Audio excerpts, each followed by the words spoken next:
Academy YouTube video চ্যানেলের নতুন একটা উপস্থাপনা অলংকার। তো আমরা এর আগেও দুটো অলংকার নিয়ে আমরা আলোচনা করেছি। আজ যে তৃতীয় পর্ব, যারা আগের গুলো দেখেছো ভালো, আর না হলে আগের গুলো দেখে নেবে। আর যারা আমাদের চ্যানেলে নতুন তারা অবশ্যই সাবস্ক্রাইব করে রাখবে। আর তোমাদের যদি কোনো আমাদের অলংকার বা অন্য কিছু জানার বিষয়ে প্রশ্ন থাকে, তাহলে আমরা যে ফোন নাম্বারটা দিচ্ছি ওই ফোন নাম্বারটাকে তোমরা আমাদের যোগাযোগ করতে পারো। কাকলি একাডেমি ইউটিউব আপডেট, যে আমাদের ইউটিউব ভিডিও চ্যানেলটা রয়েছে, সেই চ্যানেলে আমরা যে অলংকারের বিষয়ক যে আমরা তোমাদের ভিডিওগুলো তৈরি করছি, সেগুলি যদি সম্পূর্ণ দেখতে চাও, তাহলে আমাদের যে লিঙ্কটা দেওয়া আছে সেই লিঙ্কটা ক্লিক করে সম্পূর্ণ ভিডিওটা তোমরা দেখতে পারো। আর তোমাদের যারা নতুন তারা তোমরা সাবস্ক্রাইব করো।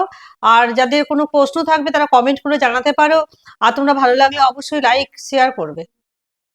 আজকে তোমাদের অলংকার নিয়ে আলোচনা করছি অর্থালঙ্কার। অর্থালঙ্কার সব থেকে গুরুত্বপূর্ণ যে অলংকারটা রয়েছে উপমা অলংকার, ওই উপমা অলংকারটা নিয়ে আজকে আলোচনা করব।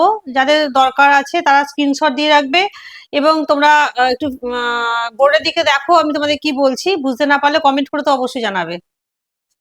দেখো, অর্থালঙ্কারে যেটা আছে উপমা অলংকার, প্রথমে আমরা দেখবো উপমা অলংকার।